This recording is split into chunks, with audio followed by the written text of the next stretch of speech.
بالله من الشيطان الرجيم. بسم الله الرحمن الرحيم. لقد من الله على المؤمنين إذ بعث فيهم رسولا من أنفسهم يتلو عليهم آياته ويزكيهم ويعلمهم الكتاب والحكمة وإن كانوا من قبل لفي ضلال مبين. وقال رسول الله صلى الله عليه وسلم: لا يؤمن أحدكم حتى أكون أحب إليه من والده وولده والناس أجمعين أو كما قال عليه الصلاة والتسليم. মুআজ্জাজ হাজিরিন, সিরাত কনফারেন্সের শেষ মুহূর্তে আমি উপস্থিত হয়েছি। আসলে আগে আসার ইচ্ছে ছিল এবং রওনাও হয়েছে আগে। রাস্তার অবস্থা তো আপনারা বুঝেন, দীর্ঘ টাইম জামে আটকেছিলাম। না হলে আপনাদের থেকে কিছু আসলে এই কিছু জ্ঞান আহরণ করার সুযোগ হতো। এখানে সম্মানিত আলোচকরা ছিলেন, তাদের থেকে আমিও কিছু শিখতে পারতাম। তো আমি আপনাদের সামনে কোরআনে কারীমের 3 নম্বর পারা 3 নম্বর সূরা আলে ইমরানের 164 নম্বর আয়াতে কারিমা তেলাওয়াত করেছি। প্রসিদ্ধ হাদিসের কিতাব আল জামি ওয়াল মুসনাদুস সহিহ ওয়াল মুখতাসার মিন উমুরি রাসূলিল্লাহ সাল্লাল্লাহু আলাইহি ওয়াসাল্লাম ওয়া সুনানিহি ওয়া আইয়ামিহি, যে কিতাবটাকে আমরা সহিহ বুখারী শরীফ, সহিহুল বুখারী বা বুখারী শরীফ নামে চিনি, এই কিতাবের 7 নম্বর পৃষ্ঠার 15 নম্বর হাদিস হযরত আনাস রাদিয়াল্লাহু তাআলা আনহু যেটা বর্ণনা করেছেন, সেই হাদিস শরীফ করে শুনতেছি। তো আয়াতে কারিমার উপরে এবং এই হাদিসের উপরে কিছু কথা ইনশাআল্লাহ বলব। এই আয়াতে কারিমাতে আল্লাহ পাক রব্বুল আলামিন আমাদের জন্য বিশেষ একটি নিয়ামতের কথা উল্লেখ করেছেন। আল্লাহ তাআলা মানব জাতিকে, বিশেষ করে আমাদের মুমিনদেরকে, মুসলমানদেরকে যে নিয়ামতগুলো দিয়েছেন, এই নিয়ামতগুলো আসলে গণনা করে শেষ করা সম্ভব নয়। রব্বুল আলামিন প্রত্যেকটা মানুষের একটা শরীর দিয়েছেন, আর একটা দিয়েছেন রূহ। আমাদের দেহ এবং রূহের দ্বারা আমরা গঠিত। দেহটাকে আল্লাহ পাক রব্বুল আলামিন তৈরি করেছেন মাটি দিয়ে। এই জন্য এই দুনিয়াতে দেহ টিকে থাকার জন্য, দেহ জীবিত থাকার জন্য যত রকমের খাবারের প্রয়োজন হয়, সেই খাবারগুলো মাটির থেকে আসে। আমরা ভাত খাই, ধান মাটির থেকে আসে। গম খাই, রুটি খাই, গম খাই, এগুলো মাটির থেকে আসে। ফল ফ্রুট খাই, এগুলো মাটির থেকে আসে। তো আমাদের দেহকে টিকিয়ে রাখার জন্য যত রকমের খাবারের প্রয়োজন, সব খাবার আসে মাটির থেকে। আমাদের এই দেহ টিকে থাকার যেরকম দরকার আছে, ঠিক এরকমভাবে রূহ টিকে থাকারও দরকার আছে। কারো যদি পুরো দেহ ঠিক থাকে, অঙ্গ প্রত্যঙ্গ সব কিছু ঠিক থাকে, কিন্তু রূহ না থাকে, তাহলে তাকে আমরা বলি লাশ। লাশ, এটা আসলে লাশাই, এর মানে কিছুই মূল্য নেই। লাশ মানে লাশাই, তার কোনো মূল্য নেই। তাহলে বোঝা যায় রূহেরও দরকার আছে, দেহেরও দরকার আছে। দেহ টিকে থাকার খাবারের দরকার আছে, রূহ টিকে থাকার জন্য খাবারের দরকার আছে। দেহ যেরকম মাটির থেকে আসছে, এই জন্য তার খাবার মাটির থেকে আসে, কিন্তু রূহ মাটির থেকে আসে না। রূহ কোথার থেকে আসছে? কোরআনে কারীমের মধ্যে আল্লাহ পাক রব্বুল আলামিন এই প্রসঙ্গে উল্লেখ করেছেন, ইয়াসআলুনাকা আনির রূহ কুলির রূহু মিন আমরি রাব্বি ওয়া মা উতীতুম মিনাল ইলমি ইল্লা কলিলা। রূহ আল্লাহ পাক রব্বুল আলামিনের আলমে আমর থেকে আসছে। রূহ যেহেতু আল্লাহ তাআলার কাছ থেকে আসছে, এই জন্য রূহের খাবারও আল্লাহ পাক রব্বুল আলামিনের পক্ষ থেকে আসবে। এই রূহের খাবারের নাম ওহী, আল্লাহ প্রদত্ত ইলম। রূহের যত রকম খাবার দরকার, সব ধরনের খাবারের দায়িত্ব দিয়ে আমাদের জন্য সর্বশ্রেষ্ঠ রসুল, সর্বশেষ রসুল নবী মুহাম্মদুর রাসূলুল্লাহ সাল্লাল্লাহু আলাইহি ওয়াসাল্লামকে প্রেরণ করা হয়েছে। দেহের খাবার যেরকম আমরা বিভিন্নভাবে সংগ্রহ করি, একজন মানুষের জন্ম যখন হয়, মায়ের পেটে থাকা অবস্থায় একভাবে তার দেহের খাবারের ইন্তজাম হয়, ভূমিষ্ঠ হওয়ার পরে দেহের খাবারের ইন্তজাম একভাবে হয়, একটু বড় হওয়ার পরে দেহের খাবারের ইন্তজাম একভাবে হয়, প্রাপ্তবয়স্ক হওয়ার পরে তার দেহের খাবারের ইন্তজাম নিজেকেই করতে হয়। কিন্তু রুহের খাবারের ইন্তজাম আল্লাহ পাক রব্বুল আলামিন সরাসরি আম্বিয়া ইকরামের মাধ্যমে করেন।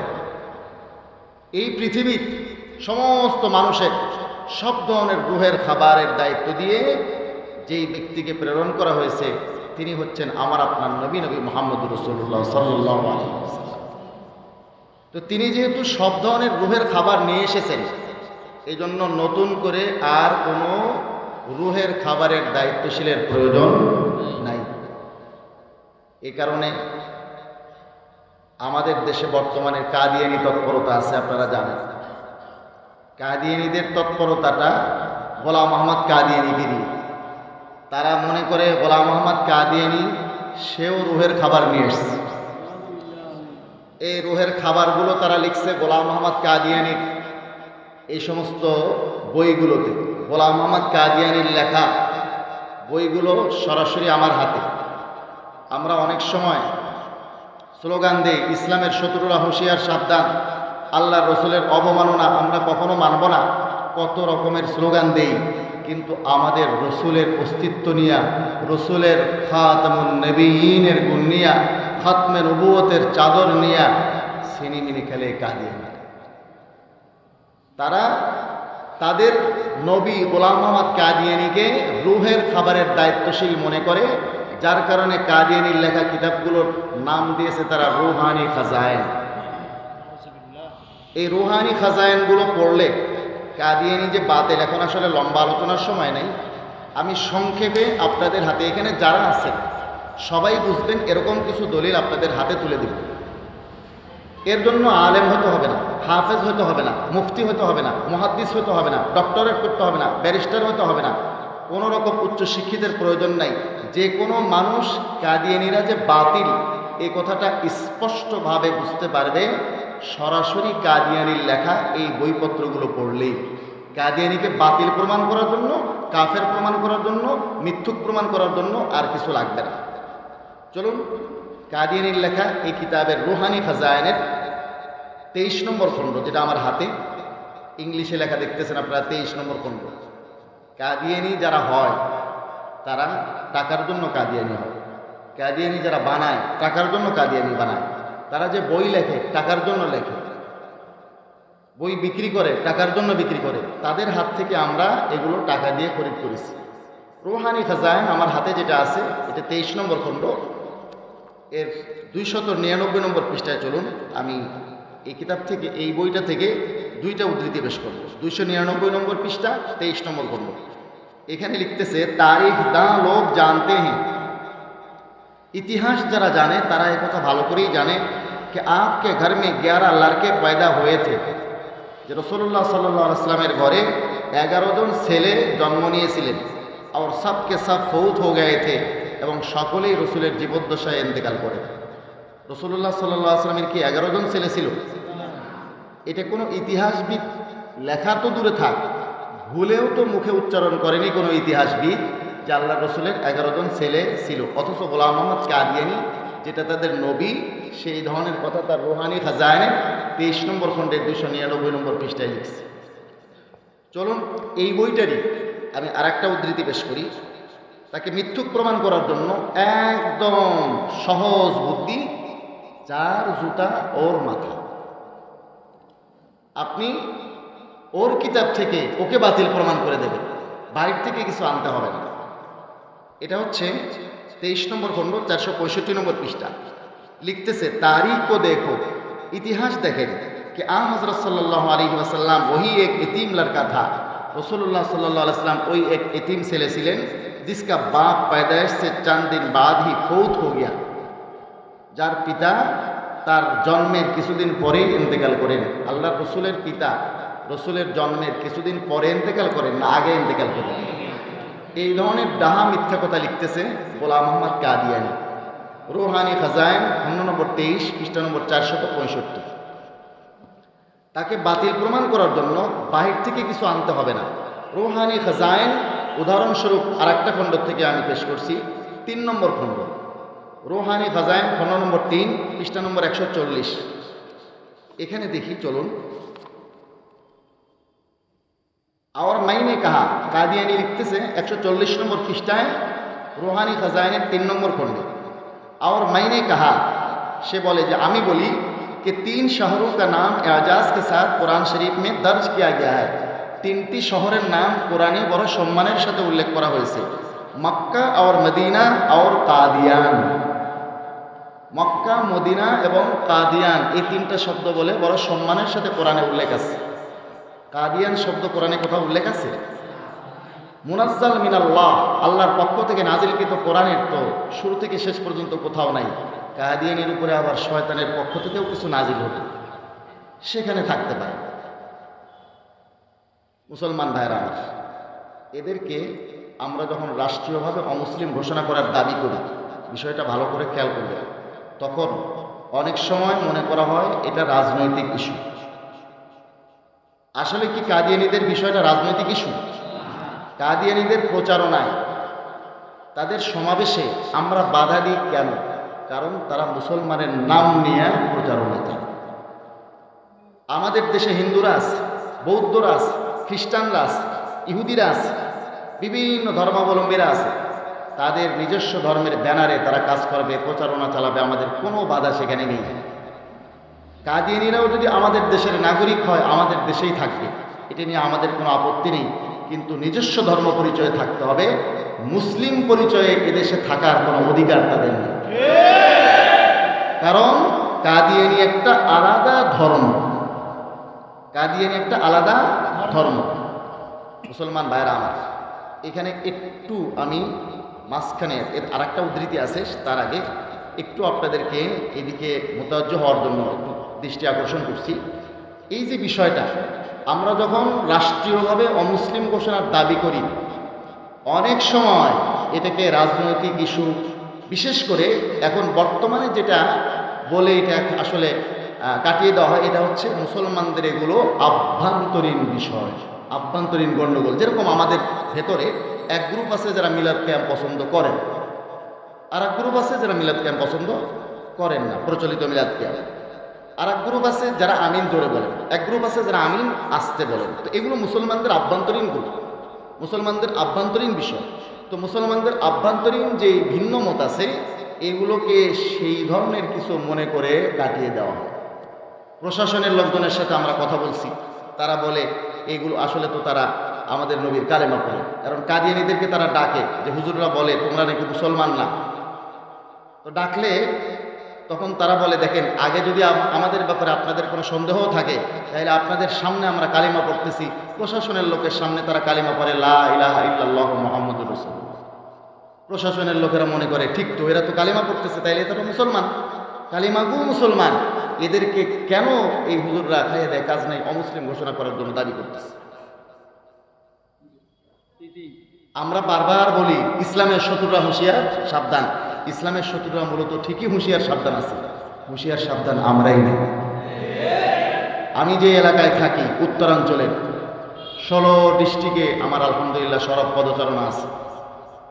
যেই পরিস্থিতির আমরা সম্মুখীন, এই যে শীতের সময় 2000 টাকা দিয়ে, 2000 টাকার কম্বল দিয়ে অথবা নগদ টাকা দিয়ে কাদিয়ানী বানানো হচ্ছে, খ্রিস্টান বানানো হচ্ছে।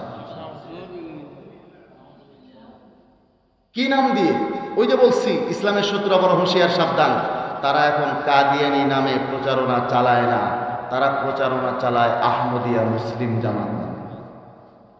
তারা বলে আপনারা মোহাম্মদী মুসলমান, আমরা আহমদী মুসলমান। এই দেখেন আহমদিয়া মুসলিম জামাত। তো মনে করে যে হ্যাঁ, এই যে মুসলমানদের মধ্যে বিভিন্ন গ্রুপ আছে, এরাও বোধহয় মুসলমানদেরই একটা গ্রুপ। কাদিয়ানী একবারে ভুলেও তারা বলে না। আবার খ্রিস্টান মিশনের তৎপরতা চলছে, তারা প্রচারণা খ্রিস্টান মিশনারির নামে আগে করতো, এখন করে না। এখন তারা বলে আমরা ঈসাই মুসলিম। অবাক হবেন, আমি আমার উত্তরাঞ্চলের কথা বলছি, যমুনার উপরের কথা। পীর বাইর হয়েছে কিছু, এই পীরেরা খেলাফত দিচ্ছে এখন 5 তরিকায়। 4 তরিকায় পীর, তরিকার পীর দেখছেন, 5 তরিকার পীর দেখছেন। আমরা সেখানে গিয়েছি, কথা বলেছি। 5ম তরিকা কি? শেষ পর্যন্ত বাধ্য হইয়া স্বীকার করছে এটা ঈসাই তরিকা। ঈসাই তরিকা বুঝেন। ঈসা আলাইহিস সালাম অবশ্যই তিনি নবী ছিলেন, ঠিক আছে, কিন্তু আমাদের নবীর আগমনের পরে ঈসা আলাইহিস সালামের শরীয়ত চলবে না। এরা ঈসাই তরিকায় খেলাফত দেয়, মানে খ্রিস্টানদের তরিকায় খেলাফত দিচ্ছে। 5 তরিকার পীর শাস্ত্রী। ইসলামের শত্রুরা কতটা হুঁশিয়ার, সাবধান মুসলমান ভাইরা আমার। আমরা যখন কাদিয়ানীদের বিষয়ে প্রশাসনের লোকজনকে বুঝাই, তারা এদেরকে ডাকে, তারা কালিমা পড়ে দেয়, মনে করে আভ্যন্তরীণ বিষয়। আমরা আবারও বুঝাই, দেখেন এরা কালিমা পড়লে কি হবে, তারা আমাদের নবীকে শেষ নবী মানে না। তখন তারা আবার ডাকে কাদিয়ানীদেরকে, এই কাদিয়ানী, তোমরা নাকি আমাদের নবীকে শেষ নবী মানো না। তখন তারা বলে, অবশ্যই আমরা আমাদের নবী মুহাম্মদ রাসূলুল্লাহকে শেষ নবী মানি, খাতামুন নবীন মানি। যে অর্থে কোরআন তাকে খাতামুন নবীন বলেছে, যে অর্থে হাদিসে তিনি খাতামুন নবীন বলেছেন, তিনি যেই অর্থে খাতামুন নবীন দাবি করেছেন, খাতামুন নবীনের যত অর্থ হতে পারে সমস্ত অর্থে আমরা নবী মুহাম্মদ রাসূলুল্লাহকে খাতামুন নবীন মানি। এই কথা বলার পরে প্রশাসনের লোকজন এটাই বুঝে নেয় যে এটা আসলে মুসলমানদের আভ্যন্তরীণ কোন্দল, কাদিয়ানীরা আসলে অমুসলিম না। কতটা চতুর, কতটা ধূর্ত তারা দেখেন। মনে রাখবেন, কাদিয়ানীরা যদি কালিমা লা ইলাহা ইল্লাল্লাহ মুহাম্মদুর রাসূলুল্লাহ পড়ে, আমাদের নবীকে খাতামুন নবীনও বলে, তারপরেও তারা অমুসলিম, তারা কাফের। কেন? আমি দলিল দিতে গেলে লম্বা চওড়া দলিল দিতে হবে, ওই দিকে আমি যাব না। সাদামাটা উদাহরণ দিই। ধরে নিন একজন ব্যক্তির নাম জায়েদ, ওমর, বকর, খালেদ। ধরে নিন জায়েদ একটা লোকের নাম, তার স্ত্রী আছে। জায়েদের স্ত্রী থাকা অবস্থায় আমরের সাথে বিবাহ বন্ধনে আবদ্ধ হতে পারবে? অন্য কারো স্ত্রী থাকা অবস্থায় তার থেকে বিচ্ছেদের আগে অন্য কারো স্ত্রী হতে পারবে না। যতক্ষণ তার থেকে বিচ্ছেদ না হবে, এই আরেকজনের স্ত্রী হওয়া সম্ভব নয়। এই মাসলাটা একেবারে সহজে বুঝেন আপনারা। এবারে আসেন, গোলাম মোহাম্মদ কাদিয়ানীর অনুসারী যারা আছে, তারা গোলাম মোহাম্মদ কাদিয়ানীকে কি বিশ্বাস করে, তাদের বড় বেশি দূর যাইতে হবে না, তাদের লিখনির থেকে আপনি স্পষ্ট বুঝবেন। এখানে লিখছে, হযরত মির্জা গোলাম মোহাম্মদ কাদিয়ানী মসিহা মওউদ ও মাহদী মওউদ আলাইহিস সালাম। তার মানে হচ্ছে তারা কাদিয়ানীকে নবী মানে, কাদিয়ানীকে মসিহ মওউদ মানে, কাদিয়ানীকে মাহদী মানে। যতদিন পর্যন্ত কাদিয়ানীরা, এই আহমদিয়া মুসলিম জামাত যারা আছে, কাদিয়ানীরা গোলাম মোহাম্মদ কাদিয়ানীকে ত্যাগ না করবে, যতদিন পর্যন্ত তাকে নবী মানতে থাকবে, যতদিন পর্যন্ত তাকে মসিহ মানতে থাকবে, যতদিন পর্যন্ত তাকে মাহদী মানতে থাকবে, ততদিন পর্যন্ত আমাদের নবীর কালিমা পড়া এটা স্পষ্ট ধোঁকা, এবং খাতামুন নবীন বলে স্বীকার করার কথাটাও স্পষ্ট মুনাফিকি, স্পষ্ট ধোঁকা। তাদের এই কালিমা গ্রহণযোগ্য না যতক্ষণ পর্যন্ত গোলাম মোহাম্মদ কাদিয়ানীকে তারা ত্যাগ না করবে। এই কারণে আমি বলছি, তারা আমাদের নবীর কালিমা পড়লেও কাফের, খাতামুন নবীন বলে যদি মুখে স্বীকার করে তবুও কাফের। কেন? কারণ তারা গোলাম মোহাম্মদ কাদিয়ানীকে ত্যাগ করেনি। যতক্ষণ পর্যন্ত তাকে ত্যাগ না করবে ততক্ষণ পর্যন্ত কালিমা গ্রহণযোগ্য হবে না। খাতামুন নবীন বলে স্বীকার করলেও সেটা গ্রহণযোগ্য হবে না। মুসলমান ভাইয়েরা আমার, এই যে কাদিয়ানীরা রাষ্ট্রীয়ভাবে অমুসলিম ঘোষিত হতে হবে, এই দাবিটা আমরা কেন করি? দেখেন,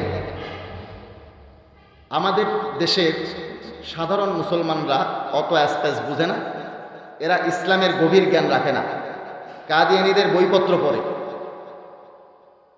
এখন কাদিয়ানীদের বইপত্রের মধ্যে ভেতরে যা আছে, এখন বর্তমানে কোরআন শরীফের আয়াত হাদিস লিখে, উপরে নামটাও ইসলামী লেখে।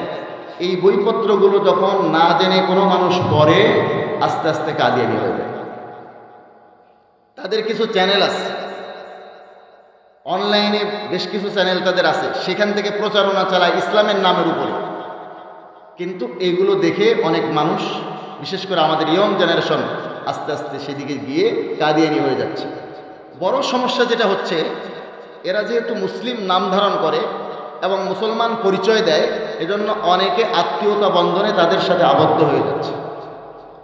আত্মীয়তা বন্ধনে আবদ্ধ হয়ে যাওয়ার পরে এখান থেকে ফিরে আসা কত কঠিন সামাজিক অবস্থা আপনারা বুঝেন। একটা ফ্যামিলি ধ্বংস হচ্ছে, ইসলাম থেকে চলে গিয়ে কাদিয়ানী হয়ে কাদিয়ানী ধর্মমতের অনুসারী হয়ে যাচ্ছে। ঠিক এভাবে তাদের উপাসনালয়গুলোর সামনে দিয়ে মসজিদের সাইনবোর্ড আছে, এখানে গিয়ে নামাজ আদায় করে নিজের নামাজকে ধ্বংস করছে। বিভিন্ন কারণে আমরা রাষ্ট্রীয়ভাবে তাদেরকে অমুসলিম ঘোষণা করার দাবি করি, কিন্তু আমাদের প্রশাসনের লোকেরা অমুসলিম ঘোষণা করে না। কেন? তাদের মনে হয় এটা হয়তো আলেম ওলামাদের বিষয়, এটা হয়তো রাজনৈতিক কোনো ইস্যু। আসলে এটা ইমানি ইস্যু। প্রত্যেকটা মুসলমানের অন্তরের দাবি হওয়া উচিত এটা, যারা আমরা নবী মুহাম্মদ রাসূলুল্লাহ সাল্লাল্লাহু আলাইহি সাল্লামকে অনুসরণ করি, নবী মুহাম্মদ রাসূলুল্লাহ সাল্লাল্লাহু আলাইহি সাল্লামের উপরে ঈমান রাখি, নবী মুহাম্মদ রাসূলুল্লাহর উপরে আকীদত রাখি, আমাদের প্রত্যেকটা মুসলমানের ঈমানের দাবি হওয়া উচিত কাদিয়ানীদেরকে রাষ্ট্রীয়ভাবে অমুসলিম ঘোষণা করা। অতএব আমাদের সাবেক প্রাইম মিনিস্টার, তিনি যেহেতু মুসলমান ছিলেন, তাহাজ্জুদ দ্বারা দিন শুরু করতেন, কোরআন শরীফ তেলাওয়াত দ্বারা দিন শুরু করতেন উনি, এবং তার আগের প্রাইম মিনিস্টার, বর্তমান প্রধান উপদেষ্টা, সকলেই যেহেতু মুসলমান, তো ওনাদের চেয়ার থেকেই তাদেরকে রাষ্ট্রীয়ভাবে অমুসলিম ঘোষণা করার দাবি করা দরকার, যদি তারা নিজেদেরকে মুসলমান দাবি করেন। সর্বশেষ ওনাদের চেতনা জাগ্রত হওয়ার জন্য আমি একটা অ্যান্টিবায়োটিক আপনাদেরকে দেখাবো। রুহানি খাজাইল আমার হাতে যেটা আছে, এটা হলো 5 নম্বর খণ্ড। এইখানে যে ইবারতটা আছে, এটার অনুবাদ এখানে ওলামায়ে কেরাম আছেন, তারা তো বুঝবেনই। সাধারণ মানুষের জন্য সঠিক শব্দে অনুবাদ করাটাও আমার কঠিন। কাদিয়ানী তাকে যারা নবী মানে না, তাদেরকে কিভাবে কি অশ্লীল ভাষায় গালিটা দিয়েছে, একটু আমি পড়ে শুনে আপনাদেরকে। রুহানি খাজাইন খণ্ড নম্বর 5, এখানে 447 নম্বর পৃষ্ঠাতে একটা ইবারত লিখছে সে, তিলকা কুতুবুন, খণ্ড নম্বর 5, পৃষ্ঠা নম্বর 447। তিলকা কুতুবুন, কাদিয়ানী তার কিতাবগুলো সম্পর্কে বলে, তিলকা কুতুবুন, এগুলো এমন কিছু কিতাব, ইয়ানজুরু ইলাইহা কুল্লু মুসলিমিন বিআইনিল মাহাব্বাতি ওয়াল মামাদ্দা, যে কিতাবগুলোর দিকে নজর দেবে, মানে এই কিতাবগুলো পড়বে প্রত্যেকটা মুসলমান ভালোবাসার দৃষ্টিতে, মহাব্বতের দৃষ্টিতে। ওয়ান তাফিউ মিন মাআরিফিহা, আর এর মধ্যে যে এলেম সমূহ আছে, এলেম আছে না, অজ্ঞতা আছে, পুরা মিথ্যাচার দিয়ে ভর্তি। সে বলছে তার মধ্যে যে এলেমগুলো আছে এর দ্বারা উপকৃত হবে। ওয়াকবালুনি, এবং আমাকে কবুল করবে, গ্রহণ করবে। ওয়াইসাদ্দিকু দাওয়াতি, আর আমার দাওয়াতকে, অর্থাৎ সে যে নবুয়তের দাবি করছে সেটার সত্যায়ন করবে। ইল্লা যুররিয়াতাল বাগায়া, মানবে না কারা? যুররিয়াতুন মানে সন্তান, বংশধর। বাগায়া, বাগিয়াতুনের বহু বচন, তার মানে জানিয়া, তার মানে ব্যভিচারিণী, তার মানে পতিতা। পতিতার সন্তান যারা, এক কথায় আমাদের সাধারণ বাংলা ভাষায় বেশ্যা নারীর সন্তান যারা, তারাই শুধুমাত্র তাকে মানবে না, তাকে নবী মানবে না, শুধু তারাই। আল্লাযীনা খাতামাল্লাহু আলা কুলুবিহিম ফাহুম লা ইয়াকবালুন, যাদের অন্তরে আল্লাহ পাক মোহর করে দিয়েছেন, তারাই শুধু আমাকে মানবে না, লিখতেছে গোলাম মোহাম্মদ কাদিয়ানী। এখন আমি বলি, আমাদের দেশের প্রাইম মিনিস্টার, আমাদের দেশের মন্ত্রী পরিষদের সদস্যবৃন্দ, আমাদের দেশের সংসদ সদস্যবৃন্দ যারা ছিলেন, তারা হয় কেউ হিন্দু, নাহলে কেউ মুসলমান। হিন্দুরা তো নবীই মানে না, মুসলমানরা তাকে নবী মানে না। আমাদের বিচারপতিরা কেউ হিন্দু, কেউ মুসলমান। হিন্দুরা তো নবীই মানে না, মুসলমানরা গোলাম মোহাম্মদ কাদিয়ানীকে নবী মানে না। আইন শৃঙ্খলা রক্ষাকারী বাহিনীর সদস্য যারা আছে, তারা তাকে কেউ নবী মানে না। কেউ হিন্দু, কেউ মুসলমান। হিন্দুরা তো নবীই মানে না, মুসলমানরাও তাকে নবী মানে না। আমাদের সাংবাদিক ভাইয়েরা, তারাও কেউ ওনাকে নবী মানে না, কারণ তাদের মধ্যে কেউ হিন্দু আছে, হিন্দুরা তো নবীই মানে না। আর কেউ মুসলমান আছে, মুসলমানরা গোলাম মোহাম্মদ কাদিয়ানীকে নবী মানে না। তাহলে এই পরিস্থিতিতে সে যে গালিটা দিল, আমাদের শরীরের মধ্যে যদি আসলে মানুষের চামড়া থাকে এবং আমাদের একটুও যদি চেতনা থাকে, তাহলে সেই চেতনা আমাদেরকে একটুও কি নাড়া দেয় না? আমাদের বিবেকে একটুও কি নাড়া দেয় না যে একে আসলে আমাদের বিবেকের দায় থেকে, ইমানের দায় থেকে কাদিয়ানীদেরকে রাষ্ট্রীয়ভাবে অমুসলিম ঘোষণা করা দরকার। মুসলমান ভাইরা আমার, সিরাত সেমিনারে আমরা রাসূলুল্লাহ সাল্লাল্লাহু আলাইহি ওয়াসাল্লামের হক আদায় করার শপথ নিতে হবে। রাসূলুল্লাহ সাল্লাল্লাহু আলাইহি ওয়াসাল্লামের হকগুলো অনেক, তার মধ্যে 1 নম্বর হক হলো রসুলকে ভালোবাসা, মহব্বত করা। যে রসুলকে মহব্বত করা সংক্রান্ত একটা হাদিস আমি পড়ে শুনিয়েছিলাম, বুখারী শরীফ খণ্ড নম্বর 1, পৃষ্ঠা নম্বর 7, হাদিস নম্বর 15। হযরত আনাস রাদিয়াল্লাহু তাআলা আনহু থেকে তিনি বলেন, ক্বালা রাসূলুল্লাহ সাল্লাল্লাহু আলাইহি ওয়াসাল্লাম, আল্লাহ রাসূল সাল্লাল্লাহু আলাইহি ওয়াসাল্লাম ইরশাদ করেন, লা ইউমিনু আহাদুকুম, তোমাদের মধ্যে কেউ ঈমানদার হতে পারবে না, হাত্তা আকুনা আহাব্বা ইলাইহি, যতক্ষণ আমি তার কাছে সবচেয়ে প্রিয় না হব, মিন ওয়ালিদিহি, তার পিতামাতা থেকে, ওয়া ওয়ালাদিহি, তার সন্তান থেকে, ওয়ান নাসি আজমাইন, পৃথিবীর সমস্ত মানুষ থেকে। তাহলে রাসূলুল্লাহ সাল্লাল্লাহু আলাইহি ওয়াসাল্লামকে ভালোবাসতে হবে আমাদের পিতামাতার চেয়েও বেশি, আমাদের সন্তানের চেয়েও বেশি। যত ভালোবাসার মানুষ আছে সমস্ত ভালোবাসার মানুষের চেয়ে বেশি ভালোবাসতে হবে নবী মুহাম্মদ রাসূলুল্লাহ। কিন্তু এই ভালোবাসাটা তো আল্লাহর নবীকে অনেকেই বাসে। আবু লাহাব আল্লাহর নবীকে ভালোবেসে, নবুয়তের পরে নয় অবশ্যই, ভালোবেসে নিজের বান্দি সুয়াইবাকে মুক্ত করে দিয়েছিল। যেরকম মিম্বরের 3টে তাক আছে, রাসূলুল্লাহ সাল্লাল্লাহু আলাইহি ওয়াসাল্লামের হকের 3টা স্তর আছে। প্রথম স্তর মহাব্বত, দ্বিতীয় স্তর আকীদত, রসুলের উপরে সঠিক বিশ্বাস রাখা, ঈমান রাখা, ইতিকাদ রাখা। এই ইতিকাদের মধ্যে এই বিশ্বাস রাখতে হবে যে আমার রসুল নবী মুহাম্মদ রাসূলুল্লাহ তিনি একজন রসুল, আল্লাহর রসুল। শুধু কালিমা লা ইলাহা ইল্লাল্লাহ মুহাম্মদ রাসূলুল্লাহ পড়লেই মুসলমান হবে না, রসুলের উপরে রসুল হিসেবে ঈমান রাখতে হবে। আমাদের দেশে বর্তমানে কিছু ভাই বের হয়েছে, তারা, আমি শুধু এখানে ঈমান আর কুফরের সাথে যাদের দ্বিমত আছে তাদের বিষয়ে আলোচনা করব, মুসলমানদের আভ্যন্তরীণ বিষয়গুলো সম্পর্কে। এগুলো যেহেতু আমাদের মানহাজ আর তরিকাগত ইখতিলাফ, এই বিষয়ে আমি কিছু বলবো না, যেহেতু সেমিনার সেটার তাকাজা করে না। তো আমি আসলে আপনাদের সামনে ওই বিষয়টাই তুলে ধরছি যেটা এখন বর্তমানে নেহায়াত জরুরি হয়ে গেছে, রাসূলুল্লাহ সাল্লাল্লাহু আলাইহি ওয়াসাল্লামের সিরাত যারা আমরা অনুসরণ করি তাদের জন্য। এখন বর্তমানে কিছু বক্তাও বের হয়েছেন যারা স্টেজে আলোচনা করেন।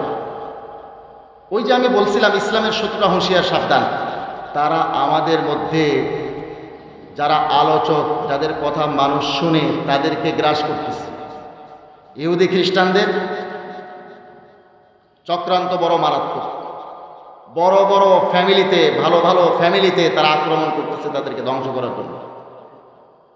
রাজশাহী বিভাগীয় শহর, সেখানে বড় একজন আলোচক আছেন অধ্যক্ষ মুজাম্মিল হক, আমি নাম ধরেই বলতেছি যাতে তার এই ফিতনা থেকে মানুষ হেফাজত থাকে। ডাক্তার মতিয়ার রহমান একটা আছে, আমার কাছে বই আছে তার, কোরআন রিসার্চ ফাউন্ডেশন তিনি পরিচালনা করেন। এরা কি বলে, তাদের দাবি কি, এরা নব্য আহলে কোরআন নামে একটা ফেরকা আবিষ্কার করছে। তাদের বক্তব্য হলো তারা কোরআন মানে হাদিস মানে না। যারা কোরআন মানে হাদিস মানে না তারা মূলত মুসলমান না, তারা মুসলমান না, তারা মুসলমান না, তারা কাফের। কেন? তাদের কাফের হওয়ার কারণ হলো তৌহিনের রিসালাত, রসুল অবমাননা। তারা আমার আপনার রসুলের উপরে রসুল হিসেবে ঈমান রাখে না, তারা রসুলকে ডাকপিয়ন মনে করে। ডাকপিয়নের দায়িত্ব যেরকম একটা চিঠি পৌঁছে দেওয়া, চিঠি সম্পর্কে সে ভেতরে কি আছে না আছে এটাও জানে না, চিঠির ব্যাপারে দিক নির্দেশনা দেওয়া, চিঠির উপরে আমল করানো, এটা কিন্তু ডাকপিয়নের কাজ না। ডাকপিয়ন কি আপনাকে আমল করাবে? ডাকপিয়ন কি আপনাকে আমল করাবে? ডাকপিয়ন যদি আপনাকে বলে স্যার আপনাকে আমি চিঠিটা পৌঁছে দিলাম, চিঠির মধ্যে যা লেখা আছে সেটার উপরে আপনি অবশ্যই আমল করতে হবে, তাইলে কি আপনি ডাকপিয়নের কথা শুনতে বাধ্য? বাধ্য না। তো আমাদের দেশের নব্য সৃষ্ট এই আহলে কোরআন ফেরকাটা, এই আহলে কোরআন ফেরকাটা তারা মনে করে আমাদের রসুল শুধুমাত্র কোরআন পৌঁছে দেবেন এই দায়িত্ব ছিল, রসুলের দায়িত্ব কোরআনের ব্যাখ্যা করা না। অথচ আমি যে আয়াতে কারিমা আপনাদের সামনে পড়েছি, দেখুন এই আয়াতে আল্লাহ রসুলের কয়টা দায়িত্বের কথা, কয়টা মিশনের কথা আল্লাহ পাক রব্বুল আলামিন নিজেই বলেছেন। ইয়াতলু আলাইহিম আয়াতিহি, রসুলের দায়িত্ব হলো কোরআনটা পড়ে দেওয়া, তেলাওয়াত শেখানো।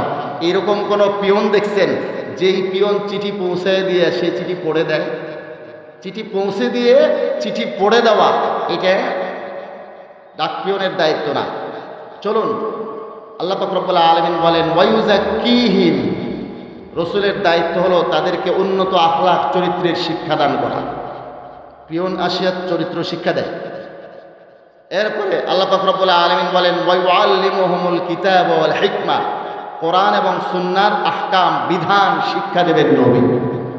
কোনটা হালাল কোনটা হারাম কোরআনে যেটা স্পষ্ট আছে সেটাও বলবেন। যেটা আল্লাহ পাক রব্বুল আলামিন হারাম করেছেন ওহিয়ে গায়রে মাত্রের মাধ্যমে রসুলকে জানিয়ে দিয়েছেন, সেইগুলোও রসুল নিজের পক্ষ থেকে বলবেন এটা হারাম এটা হালাল। রাসূলুল্লাহ সাল্লাল্লাহু আলাইহি ওয়াসাল্লামের দায়িত্ব এগুলো বর্ণনা করেছেন আল্লাহ পাক রব্বুল আলামিন। রসুলের দায়িত্ব শুধু কোরআন পৌঁছে দেওয়া না। এই সম্পর্কে খোদ রাসূলুল্লাহ সাল্লাল্লাহু আলাইহি ওয়াসাল্লাম ভবিষ্যৎবাণী করেছেন এই ধরনের একটা ফেরকা সম্পর্কে। তিরমিজি শরীফ দ্বিতীয় খণ্ডের 95 নম্বর পৃষ্ঠা 2664 নম্বর হাদিস।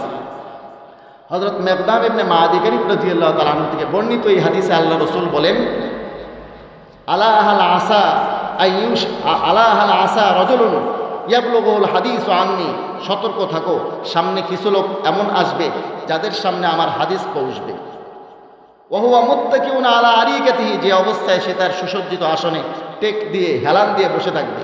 কি বলবে? তারা বলবে, বাইনানা ওয়া বাইনাকুম কিতাবুল্লাহ, আপনাদের মাঝে আর আমাদের মাঝে আল্লাহর কিতাব আছে কোরআন। ফামা ওয়াজাদনা ফি হালালান ইস্তাহলালনাহু, কোরআনের মধ্যে যেগুলোকে হালাল পাই সেগুলোকে হালাল মনে করব। ওয়ামা ওয়াজাদনা ফি হারামান হারামনাহু, কোরআনের মধ্যে যেগুলোকে হারাম পাই সেগুলোকে হারাম মনে করব, আর হাদিস মানব না। আল্লাহ রসুল বলেন, ওয়াইন্নামা হাররামা রাসূলুল্লাহ কামা হাররামাল্লাহ, অথচ আল্লাহর রসুল যেগুলোকে হারাম করেছেন সেগুলো ওই রকম যেরকম আল্লাহ যেগুলো হারাম করেছেন সেগুলো। আল্লাহর হারাম করা বস্তু যেমন মানতে হয়, রসুলের হারাম করা বস্তুও মানতে হবে। অতএব হাদিস যারা মানে না বলে তারা কি আসলে মুসলমান? সন্দেহ হয় আপনাদের? সন্দেহ হয়? হাদিস যারা অস্বীকার করে তারা মুসলমান না। হাদিস অস্বীকারীরা মুসলমান নয়, হাদিস অস্বীকারীরা কাফের, হাদিস অস্বীকারীরা কাফের, হাদিস অস্বীকারীরা কাফের। এখন তারা সুন্দর স্লোগান দেয়। সুন্দর কি স্লোগান? আসুন আমরা কোরআন মেনে চলি। এখন একটা মুসলমানের সামনে যখন কোরআন মানার কথা বলা হয় তখন সে মনে করে, হ্যাঁ কোরআন তো মানাই উচিত, কোরআন তো মানাই উচিত, প্রত্যেক মুসলমানেরই কোরআন মানা উচিত, ঠিক না? তো তাদের ডাকে সাড়া দেয়, অথচ তাদের ভেতরে থাকে হাদিস মানে না। আসুন আমরা কোরআন মানি, হাদিস মানবে না, একথা তাদের অন্তরের কথা। কাজে এটাও মনে রাখতে হবে, রসুলের 2 নম্বর হক হলো রসুলের উপরে ঈমান রাখা। তার মানে রসুলের উপরে রসুল হিসেবে ঈমান রাখতে হবে, রসুলকে খাতামুন নবীন বলে বিশ্বাস করতে হবে, সঠিক গুণাবলীর সাথে ঈমান রাখতে হবে রসুলের উপর। রসুলের 3য় হক।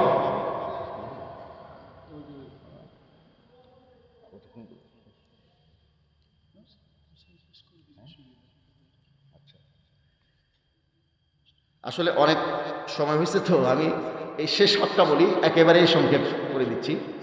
রাসূলুল্লাহ সাল্লাল্লাহু আলাইহি ওয়াসাল্লামের 3য় হক, 3য় হক হলো রসুলের ইত্তেবা, রসুলের অনুসরণ, ইতাআত, রসুলের আনুগত্য।